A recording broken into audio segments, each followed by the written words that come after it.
Good evening, everyone, and thanks for tuning in to episode 37 of the Matt and Matt No Skill Trainz podcast. I am one of your hosts, Matt Rochford, and with me, as always, is my co-host, Johnny. Johnny, how are you doing tonight, sir? I'm doing great. I have now taken over the podcast, and I am now the new de facto host. So, Matt, you can leave.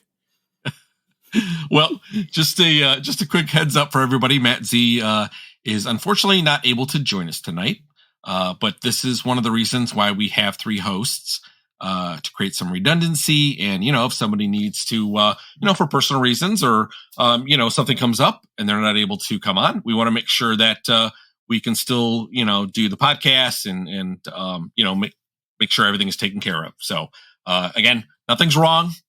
Massey just has some personal things to take care of, and he will be back for the next episode. So, as always, you can listen to us on Apple Podcasts, Google Podcasts, Podbean, Spotify, YouTube, and Amazon Music. Again, I will state that we have a Discord server, and I believe I'm not sure if I checked the last number, but I think it's like 115, 120 people. Some crazy figure like that. Our community has grown so quickly over the past month. It is absolutely insane, and it's amazing to see how much we've grown. And to meet all of our listeners, it's been very humbling. Yeah, this is just so everyone knows too. This is a public Discord, so anyone can join. You do have to acknowledge that you read the rules. Since we are a community server, that's a little different from private servers on Discord. We have a great group of mods who always make sure that people are treated with respect and we keep our community safe. I will place a link to the Discord in the show notes, and all you need to do is click it and you will be added into the server and you can introduce yourself and start chatting away. Now, again, let's talk about our Matt and Matt merchandise. If you want a Matt and Matt hat, shirt, coffee mug, you think of it, probably put our logo on it. So I will put that link also in the show notes. And if you use our merch code, MAMPOD, you will get 10% off. Now let's talk about tonight's episode. Now, tonight on the podcast, we will be interviewing and also chatting about the model railroading industry with none other than Scott Griggs, the chief engineer at Trainz.com. Scott, welcome to the podcast. Thank you. Awesome. Glad to be here. Yes, thank you for coming on. We really appreciate your time. Coming on. I'm sure you're a super busy guy.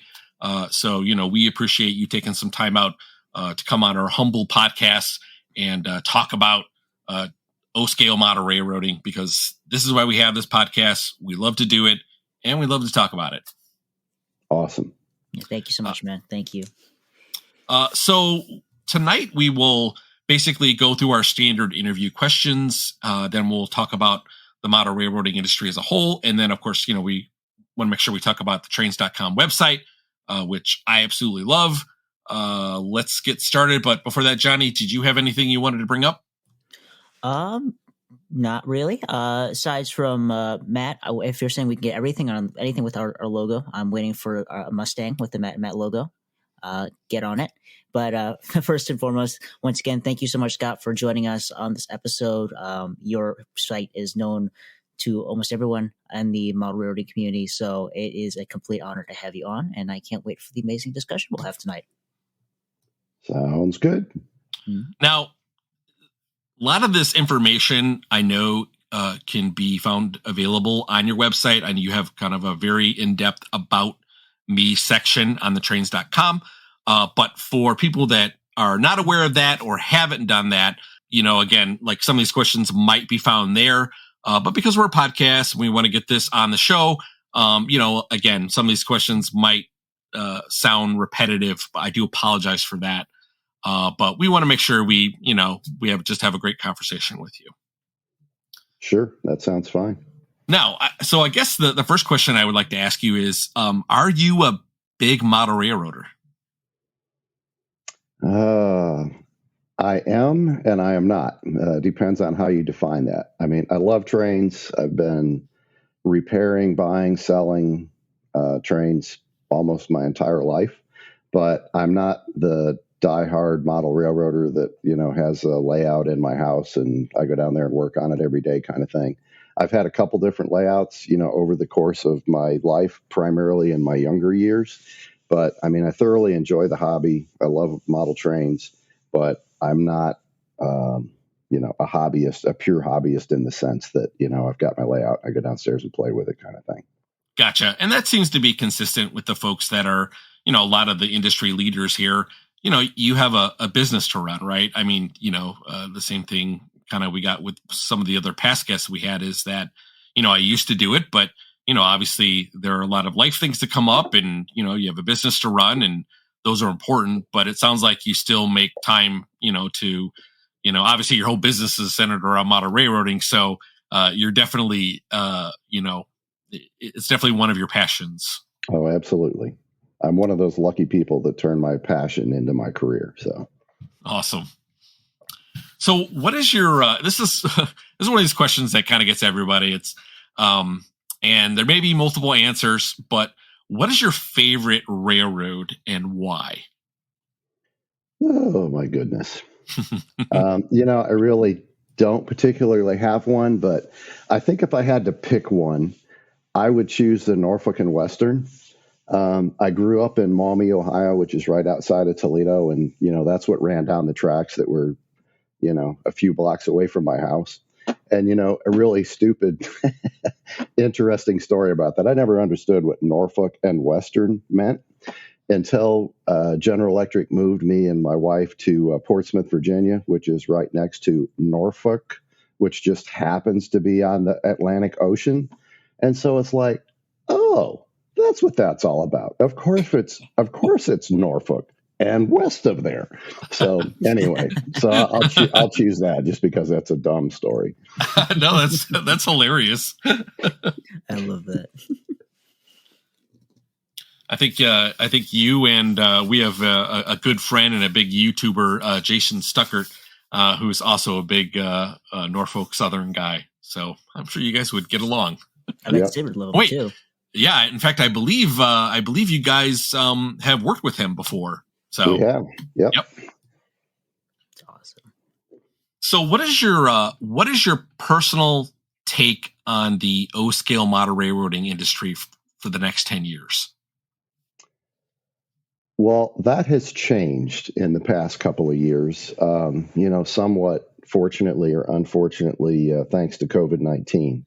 But, for a long time, prices were, especially in the secondary market, which is, where we play mostly, prices were just going down and down and down. And it's like, God, where is this going to end? And then they kind of stabilized. And then, before COVID, I'd say a year before that. And then with COVID, things have just gone kind of crazy. And, supply is somewhat down. Prices are actually going up, which I thought I would never see. I think there's been a major resurgence in the hobby, thanks to everybody being home and then the government sending them money. And it's like, gee, I'm going to pull out my trains and, restart my hobby. So, or get into it more. So I think it's got I personally think it's got a really good future. I mean, there were tons of, well, I said low supply, I guess, to some extent, maybe on the new side of things, but, on the collectible side of things, there's lots of collections available to buy. And again, probably somewhat, due to COVID, unfortunately. But the demand is very strong. So, I mean, it's very alive, especially right now. And I think it's going to continue. And that's just kind of what I feel, but I'm an optimist. So of course I feel that way. So. Yeah. It's kind of strange that it took an epidemic to rekindle the O-scale industry, but it makes sense, right? I mean, I was one of those, I was in it before, obviously COVID, and I've been in it for at least back into it within the last 10 years. I kind of got out of it and, then high school, college, whatever. And then, all of a sudden something kind of kicks off and you're like, oh, I got to do this. And I've been so happy to be back, but no, I back to your, topic about COVID is, yeah, people are home, they gotta do something. They're in their house and, there's only so many things that you can do. And let me tell you, model railroading is one of those things that you could basically just live in your house and do.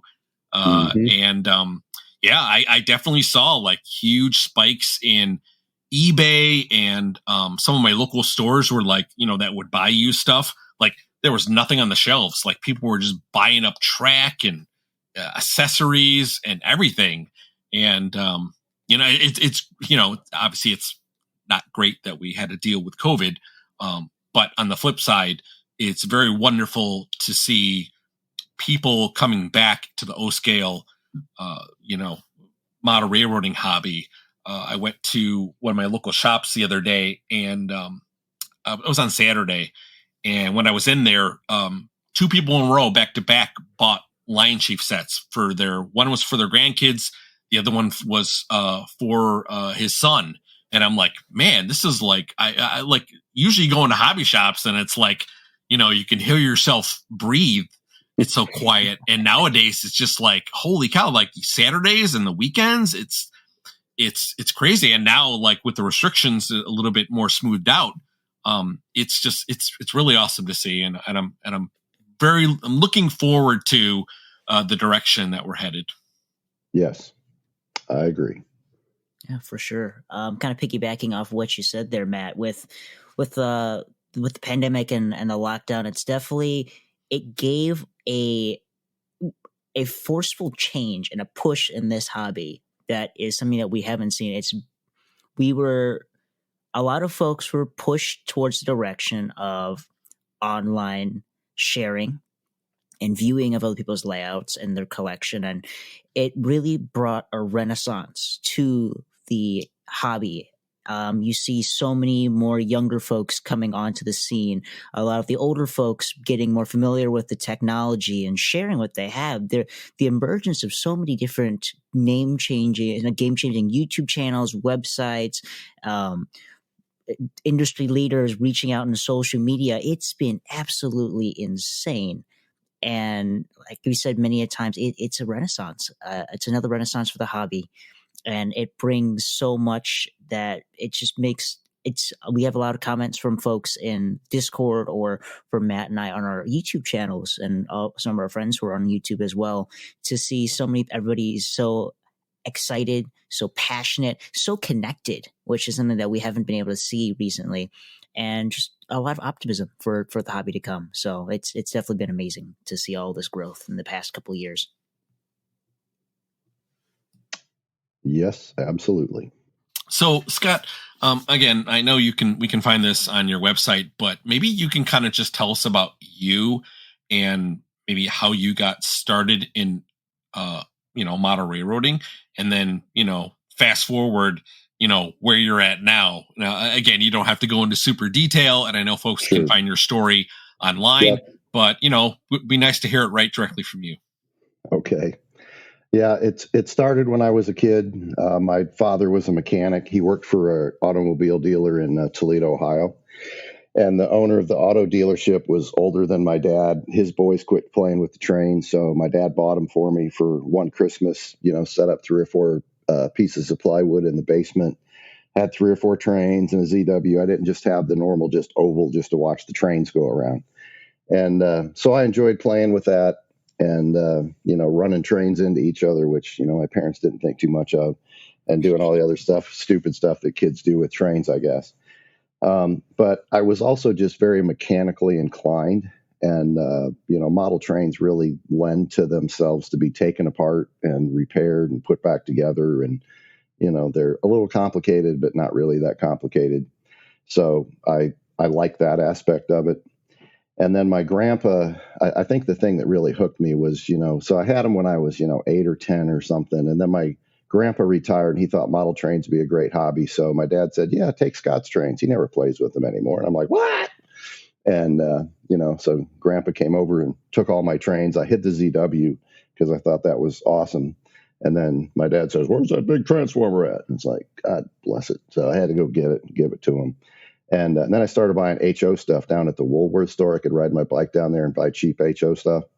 So I did that for a couple of years. And then my grandpa got remarried, moved to Atlanta of all places, and gave me my Trainz back and introduced me to a guy in Toledo called Harry Train. and he had a business running out of his basement called Trainz Hospital for Trains. And he, was a service station for Lionel, and he repaired trains. And my grandpa had taken me down there a couple times. Then my grandpa told me that he was like 80 something, and he was selling the business, and he wanted to mainly parts. So he wanted to sell the Lionel parts for $2,000 and the American Flyer parts for $3,000. And I didn't really know anything about American Flyer, but I talked to my parents and I said I wanted to buy those Lionel parts and start fixing trains.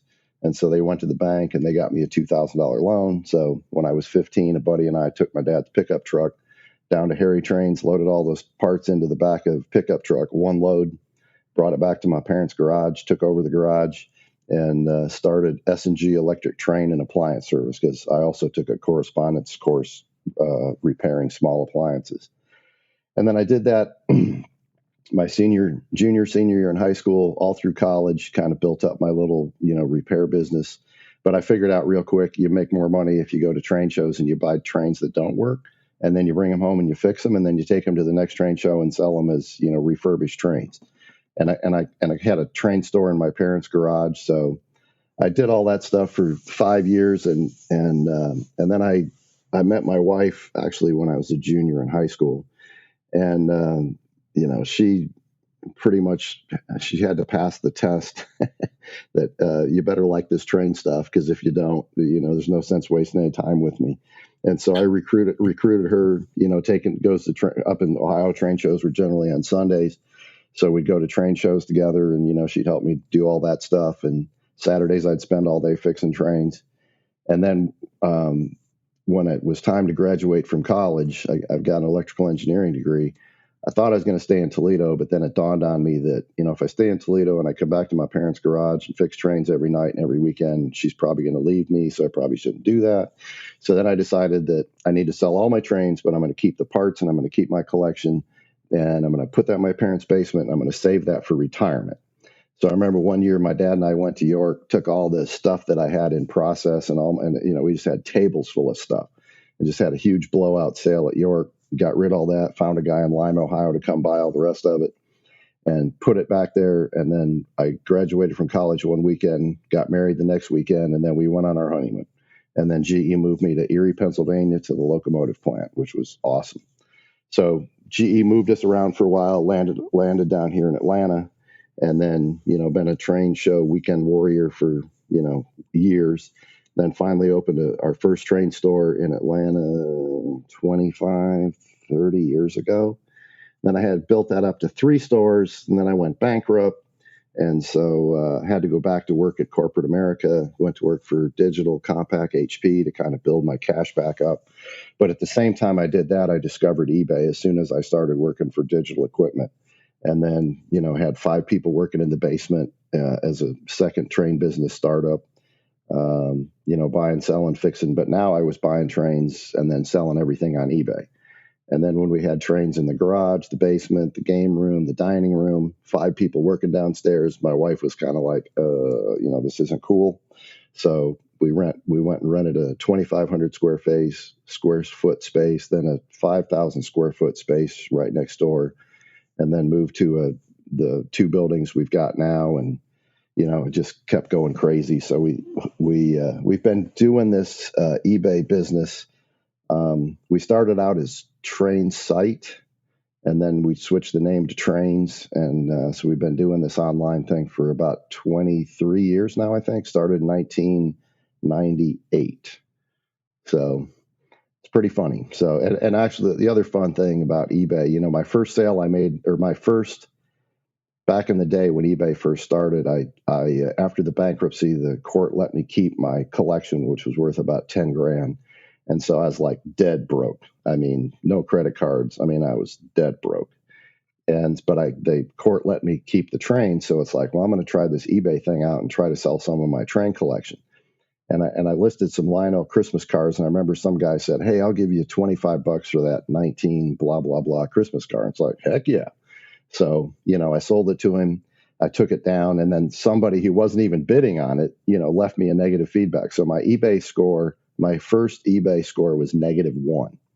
So And then the next sale I made was I went to a Trainz store in Dallas, Georgia, and I saw a girl set sitting up on the top shelf that had been sitting there since I think it came out in 1991, maybe, and it was all dusty. I knew they were selling for $750 on eBay. He had it in the store for $499, which is what they came out at. So I talked my wife into letting me take the money that we had saved for the house payment to buy that set. I told her I could sell it on eBay in 7 days, get her money back, pay the house payment, and make a couple $100. And amazingly, she let me do that. And I had to email the lady that was bidding on or at least the lady's name that was bidding on that girl set.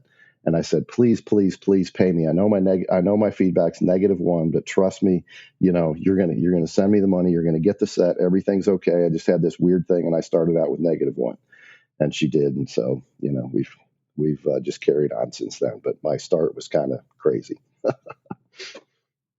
That's a great story. I mean, there's always bumps in the road and stuff like that, but you kept moving forward, and that's what you do, right? I mean, you just you roll with the punches, I guess is the best way to put it. So yeah, but that's amazing. Like you definitely have this huge passion for not only just having a collection, but just flipping trains. I mean, that's kind of almost what you're doing, right? You're just like, and I'm kind of guilty of it too. Like I've purchased some things and fixed them, and I enjoy fixing them. I don't think I would do a business because I got a million other things I got to do, but it's great that you have created this business, because I think you filled a spot out there that was kind of empty. I mean, because I know you guys sell on eBay, but I look at you differently from eBay. You're like the online swap meet, right? Kind of, or the online, where you go every month down to your local, train show, but like you're always available, like 24/7, and you get, your site has just, great collections, really just unique things that pop up here and there. And I don't want to delve too much in your website, because we'll definitely have time for that a little bit later. But your story was great, and I just wanted to say, thank you for letting us, just kind of letting us get in your head and kind of telling us your history. So it was just very, very cool to hear that. Thank you. Yeah, that was amazing. It's amazing to see from such humble beginnings to the market that you guys have managed to corner here. It's awe-inspiring to a literal rising from the ashes story to being one of the biggest names in secondhand and Trainz on the internet here. I don't know anybody who, for myself, who I browse eBay religiously, probably more so than anybody probably should, but I think we're all guilty of that to a degree here. But you guys are one of the sellers that I'll look through my categories I've saved, but you guys are a seller that I will check on a daily basis. And I'm pretty sure a lot of folks who listen are in that same boat. So to be able to hear the story that is behind such a massive seller in the hobby is absolutely amazing. Thank you so much for sharing that. Yeah, thank you. I have one more question, and then I'll pass it off to Johnny. Where did you come up with just Trainz with a Z? Was that just something like a play on like, we'll just knock the S off, put a Z there, and we'll just be Trainz? Or was there more to it than that? No, we started out with Trainz site, and actually changing our name to Trainz was actually Ken Cummings. Ken's been working with me for over 20 years. He's the IT genius behind all of our systems behind the scenes that people don't see. But to run, a business as large as ours with as many transactions and as many inventory SKUs, and to keep track of that and not lose stuff in the warehouse all the time and all those other things that can happen, you got to have a really tight IT system. And I don't know, it was probably 15 years ago, Ken came up with, man, I think we should call it Trainz. And it's like, yeah, I don't know. I got Trainz. I kind of like Trainz. And it's like, no, Trainz is a much better name. And it's like, all right, well, you're generally smarter than me, so you're probably right. So, okay, we'll do that. So somebody else had bought that domain name, and they were going to use it to sell used real train parts, I think, off of real locomotives.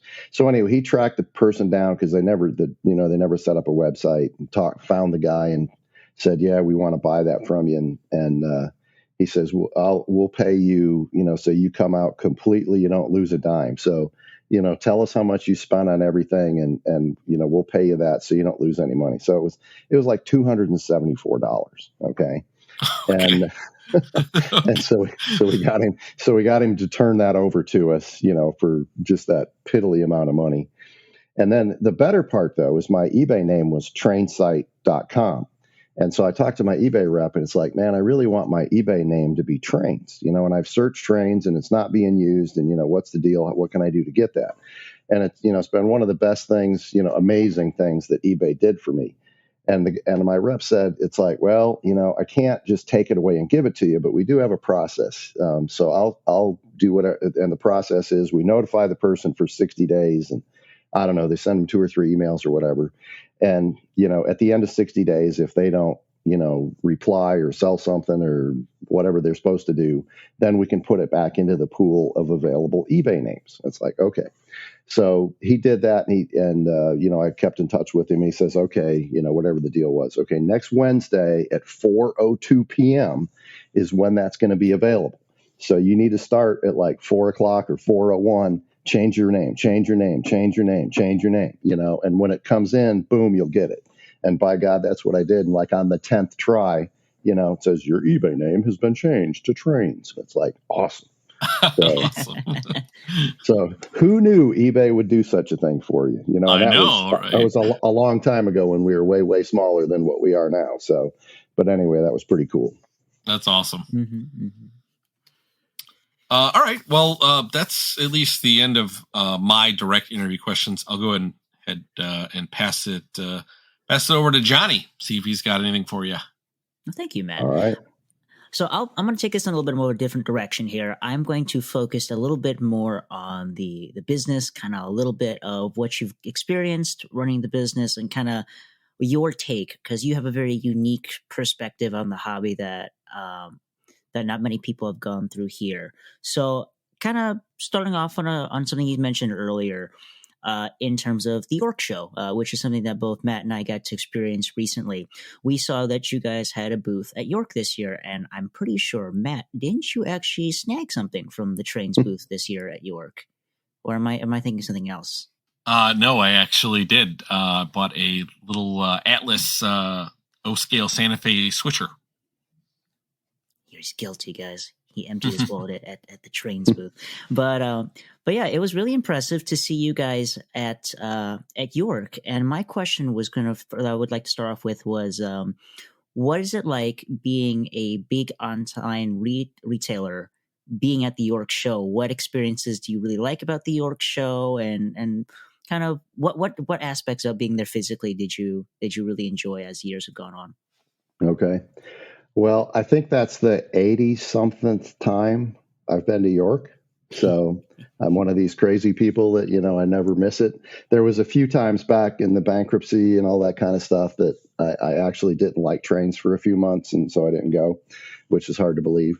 But to answer your question, I mean, I like, I don't know, it's exciting. You know what I mean? I like talking to people. I like meeting people. I like doing deals with Trainz.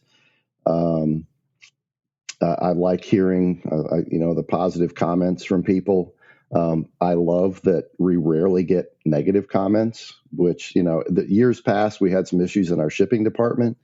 And, I think I had a half a dozen people come up to me and, ream me out for packing issues. And it's like, yeah, I know, I'm working on that. But, we've got a really great shipping team now. And, we've kind of fixed all that. But really, it's just it's fun to talk to people, and I know, I don't know, hundreds of people from over the years, so it's kind of like a little bit of a family reunion thing, and meeting new people all the time, and I like selling Trainz, so I kind of like, all the sales we do. And this past York, it was insane because I had always wanted to be on that back aisle in the hall there, and I've always been 10-foot booth away. And the guy between me and the aisle would never sell me his booth, and he wouldn't move, and it was always a pain. And so I've been literally after the York people for 10 years to get back on that back aisle. That's just where I want to be. And then, of course, this year, everything went nuts with MTH not being there and Charlie Rowe not showing up, and Craig Kober at Town and Country Hobbies wasn't there. And so, there was this massive, 100-foot length on the back wall that was open. So I said, I'm going to upgrade and basically take the Town and Country Hobbies booth, which was a 20 by 20, 20 by 20. And my other booth was a 15 by 30, I guess. It was like 50% bigger. Well, I got there and the posts were like not where they were supposed to be. They were like way far apart. And so I went up to the front, I looked at the map and said, I looked at it and like, yeah, sure enough, it's saying that my booth should go all the way down, just to the left of, one of the columns. And we measured and it's like, holy crap, it's 20 by 50, and it's like we had our normally what we do when we go to York is we've got a truck and we'll stop and pick up a collection or two between Georgia and York, and that's what we sell at York. And then whatever we don't sell, we just bring it back and we list it online like everything else. And this particular time, like 2 days before York, we had picked up this massive collection in Atlanta that basically filled up our 26-foot truck. So we had to unload a little bit of it to get our show stuff in there. And then the guys just, they drove up the truck. So I had literally a 26-foot truckload, floor to ceiling of Trainz. And then I was, the York people, decided that I should have a 50-foot long booth instead of a 20-foot long booth. And I was betting on, since this was the first York in, a couple years that York is back, that it's going to be gangbusters. So normally we bring 3 people to the show. This time I brought 5 people to the show because I was expecting all this pent-up demand. And as it turned out, I had this ginormous booth, and then the pent-up demand showed up. Holy crap. And so we just had a blowout. It was fantastic. So every once in a while I get it right. Yeah, you guys had an extremely impressive display. Now, like I said, this was our first time ever going to York, but walking in that first day and seeing your guys' booth and how massive it was, and also very, very clean and organized at the same time. Your booth looked really sleek. And I know a lot of us, Matt, here at the podcast, and a lot of us YouTube guys, we spent a fair amount of time poking through that collection. There were some absolute gems. So I can't wait to see what you guys have coming up in the future for next year. So we'll definitely be there to I couldn't even tell you. It's too early yet. I don't know what we're picking up to have there. So that's what we'll have. No sneak peeks yet. Darn. Yeah, have no idea. But that's definitely amazing. But yeah, thank you for giving us a little bit of a behind the scenes stuff on York side. That's something that I've been extremely curious about. Yeah, and actually the York TCA show, I think they tricked me because I was so excited about having that giant booth, and on the back wall, I ordered a 20-foot by 50-foot booth, for this coming spring. So they managed to upgrade me from a 15 by 20 to a 20 by 50. So it worked out well, them giving me that free extra 30 feet, because now I bought it. Well, it looks like it was a worthy investment then. And for all those of you guys going to the next York show, make sure you stop by, say hi to Scott then. Thank you. So one other thing I wanted to ask was, so you've obviously been selling Trainz for a while now, and as time goes on, there's trends. Some things get more popular, or some things aren't not nearly as popular. What trends have you seen in the past, let's say 10 years? What items did you see were really, really popular 10 years ago, and what items were popular back then that don't sell as much as they used to now? Can I run some reports on my computer and get back to you on that? Because I don't know. I mean, we sell so much stuff, and so much of it's, one of a kind. Mm-hmm. I can't really answer that, believe it or not. I mean, the only thing in general I would say is I know that, things that have, legacy and, Proto 2, Proto 3, kind of the latest electronic stuff is always, super hot compared to the older technology stuff. But, man, I can't pinpoint it down to say, oh man, Berkshires are selling great this year. It's like, hell, I don't know. They might be, but we sell just in the used collectible train space. I mean, on Mondays we typically ship out about 1,100 orders, Oh wow. and then during the week it's about 500 a day. So, well, and I guess that's new stuff too. That's new and used, and it's parts, it's everything. But there's just this constant stream of stuff coming in and constant stream going out, and hell, I don't know what's selling good. Everything sells. Everything's selling. I mean, because part of our business model now is we mark everything down. Okay, so we start everything at a fixed price at kind of where we think the market is, and then if it doesn't sell, then our systems just automatically mark it down every week until it sells. So, and that goes for about a 6-month period. So after about 6 months, we sold 98% of what we started with. So it's pretty slick. Yeah, and that system definitely works. There's definitely times where friends of Matt's and I have sat there. We looking at him. We're like, oh, we really want that, but we can't swing it, or it's a little bit out of our price range. So that auto when that marks down over time, it makes the item more enticing, and it's hard to say no to them. So definitely a very effective strategy. But that's really interesting. But you said that, so kind of piggybacking off what you said earlier, how a lot of them are very unique items and a lot of one of a kinds. I know this is another difficult question, but are there any unique items that stood out to you personally? It doesn't have to be anything like specific, or just be something general where you're like, you looked at it and you're like, what the heck is this thing? Oh yeah. I mean, especially lately, because Cindy, who is our production manager, she sets all of our prices. So our systems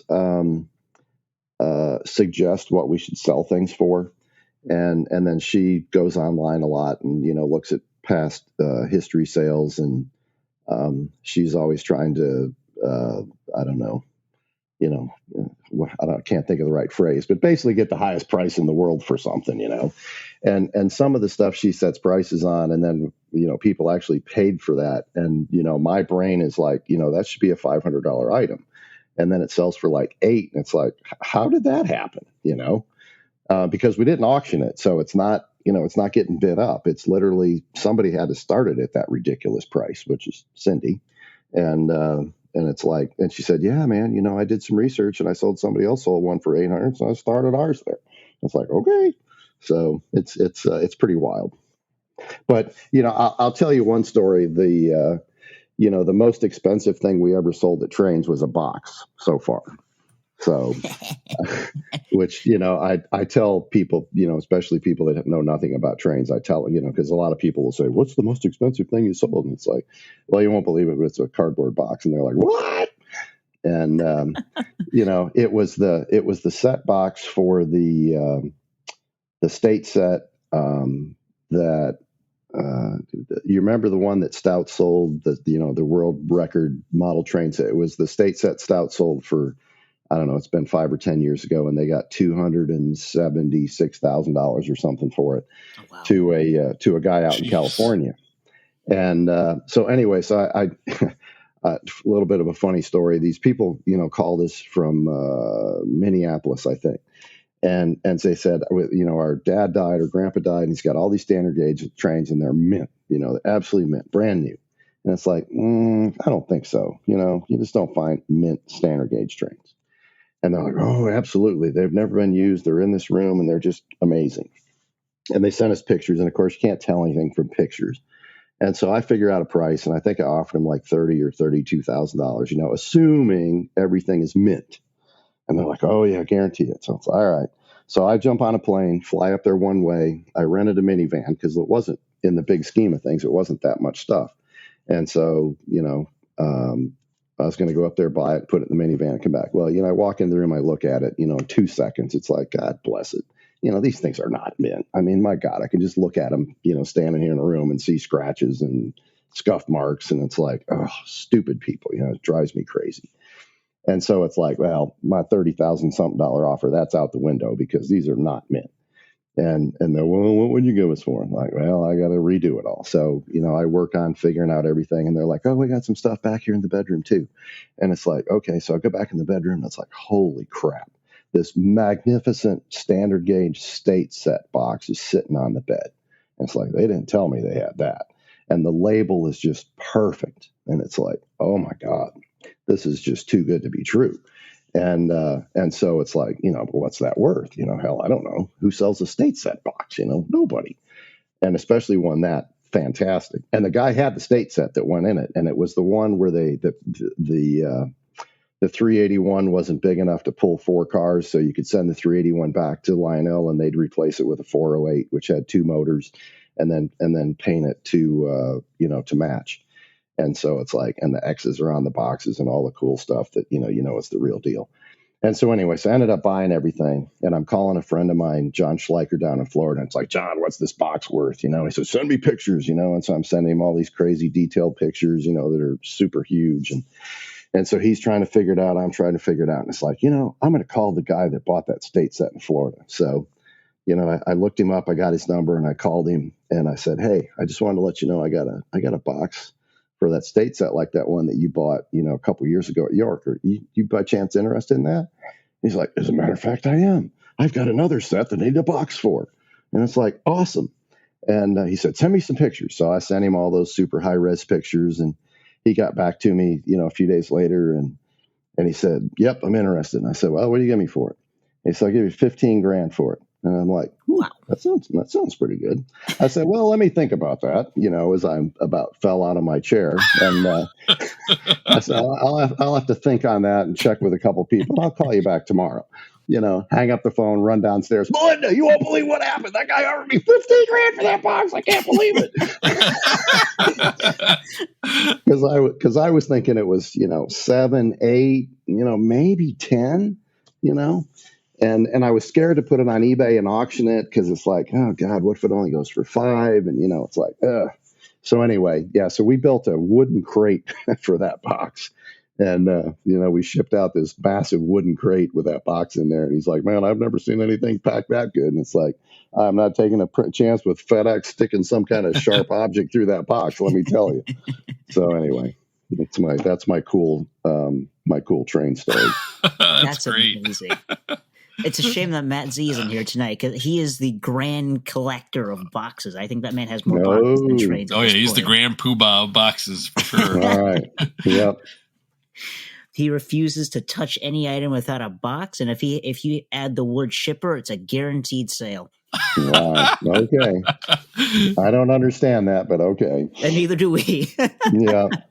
I'm kind of a box person. I like original boxes. The shipper, I could, take it or leave it, but give me the original. I'll usually pass almost 99% of the time. I'll pass on things. So the box, just because it's a thing, but that's just everyone's got their own little thing. So right. Oh, I get the box. Totally get that. Just the shipper box. That's a little out there for me. Yeah. Especially when people say, would you please, it's in the shipper container. Would you please box that inside another box? And it's like, oh my God, really? So anyway. I'm the complete opposite. I'm just like, if the train arrives in a good condition, fine by me. I bought an engine, not from you guys, but some other seller on eBay. I bought a Union Pacific Heritage unit from Lionel from a gentleman, and he had shipped it to me, and he had put it in the world's thinnest box with the most minimal amount of bubble wrap imaginable. When it arrived at my doorstep, the fragile tape that was used by UPS to ship it was what held the box together. Not his tape. His tape had already blown off and was gone with the wind. Wow. And I was like, all right, well, at least is the train at least okay? I put it on my workbench. I'm turning the box around and I see this ginormous hole. I'm like, you're kidding me. I could reach my hand into the box and feel the engine. Thankfully, it wasn't in pieces, but it's like, you know what? If it runs, it's fine. Yeah. Take it out of the box, and by some blessed miracle, the thing runs like a champion. So, Awesome. Matt Z would crucify me, but I don't. I'm not, Yeah. It's a good deal. I don't mind, but that's insane. That think that one of the highest value items from you guys was a box. That must have been an awesome box to see in person. Must have been surreal. It really was. It really was. That's awesome. Well, thank you for sharing that story with us. And then I'll move on to another question I had here, which would be, what advice would you give to someone who is wanting to either start selling trains, or more commonly, someone who is curious about buying secondhand trains? Because for myself, I got back into the hobby maybe like 3 or 4 years ago. And hopping onto the world of buying secondhand trains, especially on something like eBay, for example, was extremely daunting, but also alluring. What advice would you give someone for that? Oh, gosh.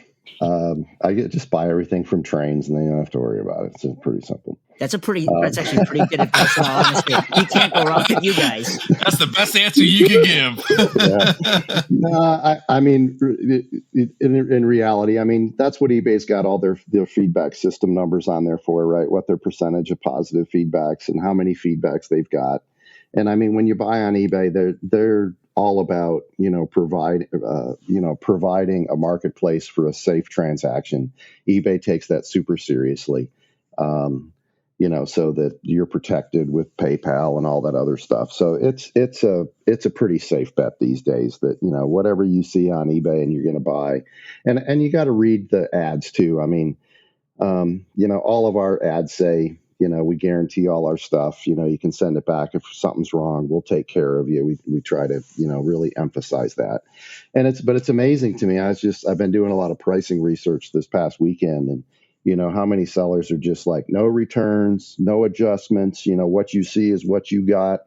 If you don't like it, don't bid on it. It's like, wow, that's really friendly. But there's still tons of people doing that. So it's like, unless I really, really had to have something that somebody like that sells, it's like, I think I'll wait and buy it from somebody else, because you never know what's going to go wrong in the postal service or, UPS, FedEx, whatever. And the best of us, we still miss stuff that we didn't notice that, it's not intentional. I'm not trying to deceive you, but, we make mistakes. And especially at my company, I mean, we've got almost 70 people that work there now, and almost all of them are not trained people. Okay. So we do a lot of training, and we have a lot of systems checks and quality control checks to, make sure we get it right, but we don't always get it right. And so, the best I can do is, if we screw it up, we'll make it right. We'll either fix it for you and send it back. We'll send you a replacement if we can, which is usually not possible. Or, we'll send you a call tag and we refund all your money, shipping both ways. And we just take care of it for you. So it's like, I know it's inconvenient, but, at the end of the day, you're not really out any money. You're out a little bit of your time. But, for me, that's just the right, look for businesses and individuals that, that's their policy, is to take care of the customer. So. Yeah, for sure. And generally, that's very apparent in the way they write their ads, because some people just don't care. It's like, I don't want this thing coming back. One guy even put in there, I was reading his stuff, and if you do, you can't send anything back, but if you do send it back, it's going to be a 50% restocking charge. And it's like, well, that's friendly. So anyway. I think that's one of the things that has drawn me to your website as well, because, again, I've made a good amount of purchases. I definitely think your rating system is pretty brutally honest. In fact, I think you almost underrate a lot of your things. Like, a lot of your C7s are like C8.5s or C9s. Like, I've gotten stuff where it was like C7, and I pulled out and I'm like, this is like brand new. Like, this is fantastic. And I understand why you do that too. It's better to underrate something than overrate something, because it's, because when you take it out of the box, you're very pleasantly surprised by it. So I appreciate your rating system. And I do appreciate that you, in your description for all your stuff. You basically say like, look, there's a scratch here, there's a scratch here. Here's the photos. Take a look at it. We don't have the original box, but we do have the manual. You basically tell everything that we want to know. And then you go on eBay, and this is not to say anything bad about eBay, because, there are some sellers that are great, but some sellers are like, yeah, I'm selling this. And it's like, you don't even get the model number. Right. It's like, how do I know what this is? So I have to email you, and now I have to dig into like what you're selling. I'm like, all right, I'll go to Trainz. Yeah, no, I try. I mean, we try to make it, super easy, smooth transaction. I really don't want you to have to contact customer service, because that costs me money. I want to do everything I can to get it right the first time, period, and why do I want to hide something that, you're obviously not going to like if I don't tell you about it? I just tell you everything up front so that you know what you're buying and you keep it. I don't want you to send it back, because then I got to pay for it. And so, I mean, I don't have to, but I mean, I generally do. And it's just not cool. Yeah, you guys' customer service is something to be very proud of, something that a lot of the folks who have bought from you are very, very happy with, and something that even when he's not on a podcast talking with you directly, Matt goes on and on about how much he appreciates your guys' customer service. He's told about times where he's gotten something, he has been 100% happy with it, and you guys have gone above and beyond to make him happy. I've been a customer of yours as well. Every item I bought from you guys has been amazing. I've loved it. I've kept all of it. Not a single thing I've had to send back. And you guys are a great resource for anybody who was trying to expand their collection and find some absolute gems. There's times where we've been on a late night Discord call, and we're like, hey, Trainz just uploaded their stuff on eBay. Let's check the new listings. And then we'll have this scouring party, and then we'll find that one item, and we'll be talking in hushed whispers as we're like, oh my God, I can't believe they have this. We want it.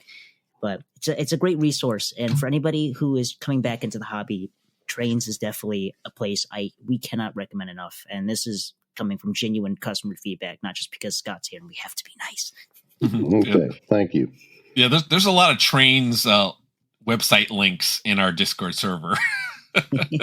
Awesome. So yeah, definitely. Hey, check this out. Were you looking for this? Everybody has those, railroads they love, and I'm a huge Santa Fe guy and Burlington Northern guy. So any BNSF that pops up with our new, people are like just like giving me links like, hey, this just came up. Every day that appears gets sent to me. Yeah, yeah. But so speaking of that, maybe this is a good time, unless you had anything else, Johnny. No, I think I would have had is general. So at this point, if you want to open up the floor, go for it, man. I was going to just kind of segue into your membership plans. Okay. I thought that was kind of a great topic to cover, because I have the private car one, and I have been very, very happy with it. I would say the fact that you offer that, hey, you buy stuff from here, you purchase stuff, and we're going to give you, credit back, so to speak. And then you can use that credit to buy what you want. But, in the grander scheme of things, it doesn't take much to get your money back on that private car, if you ask me. Now, again, it's not for everybody, but, a trained person like me, I'll be honest with you, like when I came back to the O-scale model railroading, I was really big into buying everything new. I was very, very against used. I'm like, I don't want used. I'm just buying new. And I would say that in the last probably 5 years, that has completely flipped on itself. I would honestly rather buy great used stuff than new stuff. Now, there's plenty of new things out there that are unique, or you can't find any that have only been made a few times and they're hard to find. And that's fine, or a specific model that you've been waiting for a long time. But in the grander scheme of things, like the used train market, I think is a very affordable and efficient way to get back into the hobby, because you can just find some really great gems at a really great price. And I think that's where your membership plans come into play. And you just don't have one. You have different tiers. So it kind of like there's a membership plan like for everybody, right? So, Right. yeah. Okay. So we just revamped that last month, so we've made it a little simpler. So basically, everything that you buy off of our website at trainz.com, once you sign up to be a member, which doesn't cost, the one plan doesn't cost you anything. For every dollar you spend, you get, or shoot, it's not $1 per point, or maybe it's roughly $1 per point or whatever the heck it is. I guess I forgot how we did the math. For everything you buy there, and then you can redeem those points later for discounts off of your future purchases, and the points just continue to accrue, and you can use however many points you want to use. And then we have the private car plan, the premium membership plan, and we use that in conjunction with the preview window on our website. Everything that we get and we put up for sale, we put on our website first under the private car preview section for a week. And so the only people that can buy those is if you're a private car member. And then after that week, then anybody on the website can buy it. And then after the second week, then we replicate it on eBay. So everything that's on eBay is also on our website at the same time. And we've tuned up our software so that we've got about a 15-minute window that if you buy it on eBay, within 15 minutes, it's off the website and vice versa. So occasionally, we run into problems where, within 5 minutes, two people buy the same thing. Somebody buys it on the website, somebody buys it on eBay. But that happens about 4 to 5 times a month. So, based on the volume that we're doing, we think that's working really well. And I know it's disappointing to the person that didn't get it, but the ability for us to be able to sell our stuff in both places at the same time, is a business trade-off that, we've decided to make. And that private car membership, basically costs $10 a month. The other nice thing about the private car membership is you get 5 times the points of the basic membership. So you get 5 points for dollar spent instead of just 1. But we also revamped it a little bit to reward people that spend a lot of money.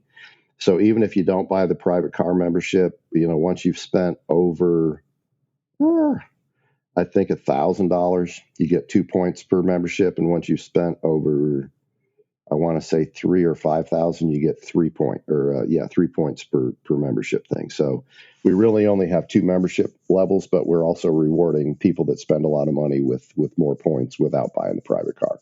But they don't have the advantage of being able to buy stuff in the first week when we throw it out there. And believe it or not, we sell probably 8% of our stuff in that private car week. So it's an interesting dynamic, I guess. Yeah, and thanks for bringing up the topic around synchronizing your eBay purchasing and your Trainz.com purchasing, because it was actually something I was going to ask you about. Like, how do you, what's the time that you have on there? Because obviously there's no system unless it's some type of proprietary customized system that will sync things up, which I don't even know exists, but I'm sure someone could build it. But I'm sure you have other ways to figure that out. But you said you had like a 15-minute window, which I think that's still pretty good. I mean, what are you going to do? I mean, you're going to run into that, no matter what, I would say. Right. But that was, it's as fast as the APIs can process stuff between eBay and our system and Channel Advisor, which is another system that we use in between us and eBay. So literally it's as fast as those systems sync with each other. And I mean, it's not 15 minutes. I mean, it might be 2 minutes, right.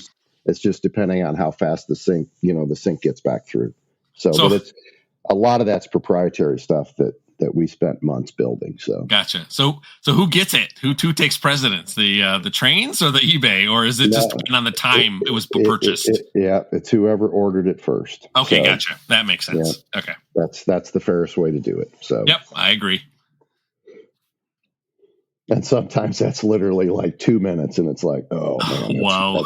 that's terrible. But it's like, it is what it is. So, and we had some bumps in the road on that, but we get a report every day we get a report if there's anything on the report that shows um, management where we double sold something. And you can tell by the order numbers if everything's working. If the order numbers are off by a few numbers, it's legit. But if it's off by like 400, then it's like, okay, something went wrong. IT, go figure out what the heck happened this time. And we went through several iterations of that, months ago, kind of tuning it up. But I don't think I've seen any of those that aren't legitimate in the last, I don't know, 3 or 4 months. So I think we finally got it working perfect. So. And you guys actually have just more than just like model trains, right? I mean, I've gone on your site and like all kinds of like model kits and model, diecast models, action figures. Like you've definitely extended beyond, model railroading. I mean, you're definitely kind of sinking your hands into different pots, so to speak. Well, there's a couple of reasons for that. Probably the biggest reason is, we sell, most of our business is selling, collectible pre-owned trains, but we also sell all the new trains. And since we're pretty IT savvy, we get data feeds from all the model train distributors and hobby distributors in the country. So we know basically what every distributor has in their warehouse every day. And so we've built, it's kind of a manual feed, but almost a feed where we update our inventory every day with what all those people have. And that's when you'll see on some of the stuff, it says it ships in 5 days. That's because we knew yesterday, a hobby distributor said they had this thing in stock. And if you buy it from us, we're going to send a purchase order to them in the morning, and they're going to ship it to us, and we're going to ship it out. But most of them will also drop ship for us. So, we say we've got it in stock, ships the next day. That means you order it from us today. We send them a purchase order, and they ship it out from their warehouse straight to you the next day. So that's how we've managed. If on our website, I get a report every day. And I think this morning we got 122,000 things listed on our website. We've got about, 70,000 of those in stock. So the other 50,000 are coming from, hobby distributors. And I read some crap about that from people that say, you shouldn't sell stuff that you don't have in stock. And it's like, yeah, it doesn't work perfect all the time, but it works pretty darn perfect most of the time. And it's like, what would you rather have? Would you rather have a perfect system of only the stuff that I have in stock? Or would you like the variety that the world has to offer from one place? Because we know who's got everything, and we can get it for you. And, so that's what we do. Now, we list all 120,000 things on our website, but all the small stuff that we don't have in stock, we don't list on eBay. So basically our rule is if it's under $25 and we don't have it in stock, we don't list it on eBay. So there's about 80 some thousand things on eBay, 120,000 on the website.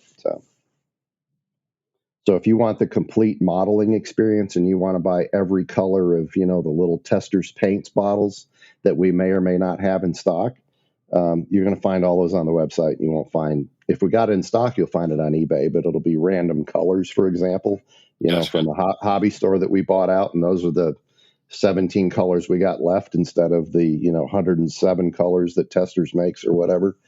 But you'll find all 107 of them on the website, assuming we got them and any distributor in the country has, all the colors, which they usually do. So that's another kind of secret behind, where all our inventory comes from. Gotcha.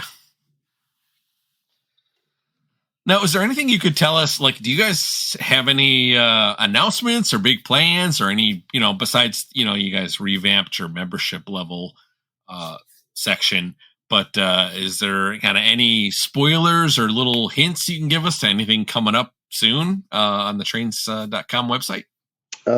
Yeah, I'll tell you a big thing that I'm actually flying out to do tomorrow is we are also pretty big in the parts business. We buy parts inventories. We get parts from, all these people that we buy their trains in their basement. And a lot of guys have 2 or 3 of those Acromill parts cabinets with parts. And so, we've got a pretty robust parts team. We've got about 18,000 different parts for sale right now, I think. But the big thing that we just did is for people that have been around, especially if you're into repairing post-war trains, we just bought out George T-Bolt. George has been in the parts business for, oh my God, 30 or 40 or 50 years. And George passed away last year. And I reached a deal with Agnes, his wife, that I've known forever. And so we're going up there. Actually, we're picking up his stuff, and Chris Rosbach, which was also another big parts dealer, up in New York, about an hour away from him. So we're going to be loading up 2 Penske trucks, primarily with parts. So Trainz is going to be like the parts supplier, wholesale parts supplier for the rest of the country, kind of like what George was for all those years when he made parts. So even though we do so much in trains, I told you my story about buying the train parts when I was a kid, and something happened in my brain that it's like, ooh, I should screw around with all these parts that cost $0.25 instead of just messing around with $500 engines. That ought to be fun. I'm sure I can make money doing that. So, but anyway, it's to me, it's a service to the hobby, and I enjoy it. I know it really well. So nobody knows that other than you guys right now, that we've actually done that, other than about a dozen of the big wholesale accounts that Agnes told what was going on. So, wow, that is super exciting. Thanks for sharing that with us. Yeah, And to kind of like on top of your comment about the service industry is, a lot of people are kind of hesitant to buy older trains because of the lack of parts. I mean, to me, like, parts are 100% necessary for things. Yeah. And I work in the automobile industry, and I deal with parts and stuff like that, like car parts and stuff like that. So I understand how those two work hand in hand. And having a supplier like that, having somebody where you can kind of reach out and know, like, okay, if I buy this engine, if I need to replace something, no problem. I know where to get part XYZ. And that's very reassuring to people. And obviously it's good for you to share that with the community, but also for all of your in-house repairs as well, I'm sure. Right. Yeah, we've got 5 repair guys. We don't really do external repairs. I mean, we've got that whole repair department just to fix all the stuff that we get, and to fix the stuff that, we send to customers and it doesn't work. So they send it back, we fix it, and we return it to them. And the other nice thing about having all the parts there on site too is if we sell somebody a train and the bell broke off or something like that, hey, we'll just send you another bell. You know what I mean? We've got it in stock. We ship it out tomorrow.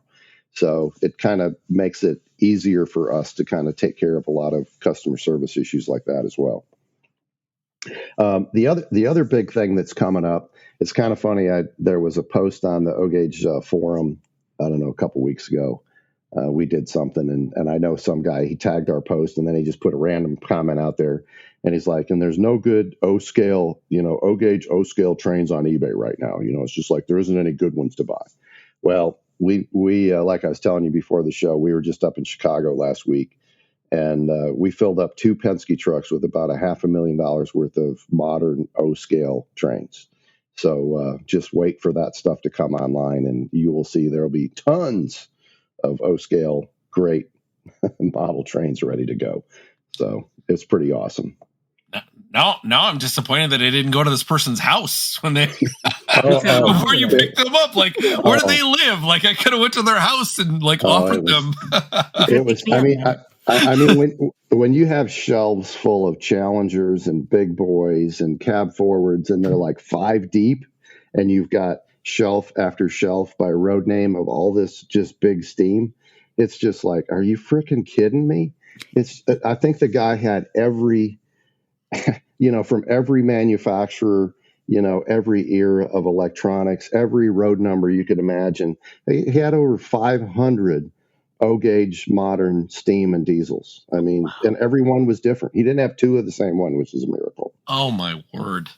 I can't. It's collections like that boggle the mind. I love hearing when people acquire new collections from folks, because you get to hear what people's collecting habits were. There's a local shop out here that Matt and I frequent. He just acquired some gentleman's collection, and the story behind that was he had collected trains all his life, never had a layout, and never told his wife. He'd Oh, yeah? buy the train, hide it away, and she Yep. did not discover it till after his passing. And she'd found it stashed away in the corner of the house. And Wow. he Yeah. had the oddest collecting behavior because he refused to buy passenger sets in four car sets. He'd only buy them in 2-packs. And he would only buy Chicago Northwestern or the Tropicana juice train. I think I've seen every Tropicana juice train ever, like car manufactured from every O-scale manufacturer in this one hobby shop. I've never seen so many Tropicana cars in my life. Maybe he liked orange juice. Maybe he did.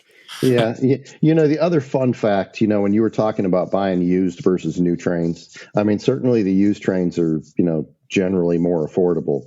But the interesting thing that I find is, I mean, we buy collections all over the country. I think right now we got like 55 of them to pick up. So, I mean, I've got 5 of us flying out tomorrow. 3 of us are going to New York. 2 of us are going to Chicago to pick up Penske trucks and load up trains and bring them back. But the interesting thing is, I would say, take a guess, 60, 70, 75% of the trains we buy are still brand new. So when you think of quote unquote used trains, they're still, most of the people, they're buying the dream because they're going to buy all this stuff. They're going to put it on the walls. They're going to build the layout. But it's just so fun to buy that they just keep buying and buying and buying. And then they get old and then it's like, I guess I'm not going to build the layout. But they just have literally storage lockers and basements full of brand new stuff. It's amazing. I believe that without a doubt. Like, that is true. Just from the stuff that I've purchased and found. I mean, it's amazing the things that you find like unopened. I found a couple years ago, I found a Lionel Legacy Team CC Santa Fe Northern. I was the first person to ever open that box. Yeah. It was crazy. I was like, wait a minute, this was like 19 years old at this point. And I'm like, I was the first person to actually undo the flap and open it up. I'm like, this is like unreal. It's crazy. I mean, it's fantastic. I love new used stuff, right? Or new old or used old stuff. I don't know, however you want to put it. But yeah, that's awesome. Did you have your Indiana Jones hat on and you had to swap it out to make sure you didn't start with booby traps when you opened it, Matt? I did. I had to dodge a boulder as I was opening it up. So did it come down the stairs and roll through the roof? Exactly. That's awesome. Well, Scott, is there anything that you wanted to bring up here on the podcast? No, I just want to say thanks to all the people that buy trains from us and support us. I truly appreciate that.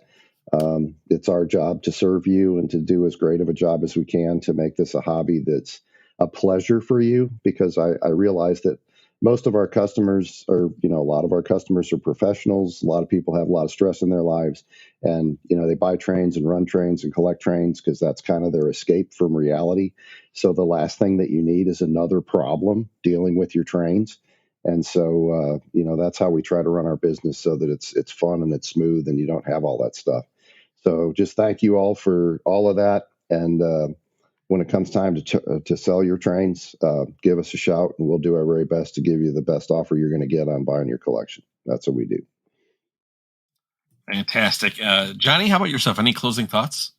Once again, thank you so much, Scott, for all the great stories. I haven't had a laugh this much of a laugh in a very long time. A lot of entertaining stories, and I think a lot of our listeners really enjoyed hearing the human aspect of your company. I really appreciate it, and definitely a lot more motivated to empty my wallet at Trainz.com. So buy it on Trainz.com and not eBay too, please. You get a better deal on Trainz, and I don't have to pay the eBay fee, so I appreciate that. Yeah, and for me, Scott, again, thank you so much for taking the time out to come on here. We had an absolute blast. It was fun talking to you. I agree with Johnny. Like, this has been just great. Like, just talking O-scale and model railroading industry. And I had an absolute fun time here tonight. Well, thank you. It was my pleasure. I had a great time too. All right. So now, like with all our guests, we want to make sure that you can, plug your website and stuff like that. So, Scott, where can people find you, find your website? Let us know all your social media links. Okay. Our website is trainz.com with a Z, TRAINZ.com. I couldn't tell you off the top of my head our Facebook link, but I know we do regular posts on Facebook and Instagram. All that stuff's on the website. We've also got a page on our website, or a whole site, about buying Trainz. So if you're curious, or anybody wants to know, what our process is on how we buy collections, we've went into painstaking detail of explaining exactly how that is, so there's no surprises. So we've got that as part of it as well. If you're looking for train parts, like I said, we've got 15,000 parts. All of our parts, we've taken pictures on a 1/4-inch scale grid paper, so you can see, pretty reasonably well how big they are. So if you're trying to make sure the part you're looking for, we've taken a picture so you can make sure that it matches. So I guess that's it. And like I said, our eBay name is Trainz as well, but everything that you see on eBay is on our website. So. And I will make sure I'll put all the appropriate links to all your social media stuff in the podcast show notes as well when this gets published. Johnny, where can people find you, sir? You can find me on YouTube at Audamus, AUDAMUS. You can find me there screaming at inanimate objects, getting hit in the face with boxes, and sometimes I'll talk Trainz. I just released a new video about the new items I got from York and things I've gotten in the recent couple months. No, I'm not dead. My YouTube channel is active, I swear. So if you want to check that out, you can find me there. I'm also on Facebook and Instagram as Audamus_Trainz. I am certainly a lot more active on there than I am on my YouTube channel. And last but not least, you can find me on the Matt and Matt O-Scale podcast Discord server. You can see me there posting and looking through all the comments and chatting with folks. A lot of great people once again, so please check us out on Discord. There's some great guys. For example, recently we have met someone like our buddy John, or Retro Mikado's on there. Great resource to have. Really passionate guy, and a lot of great folks can talk to about the hobby. So find me on those 4 places. Fantastic. You can find Matt Z on YouTube.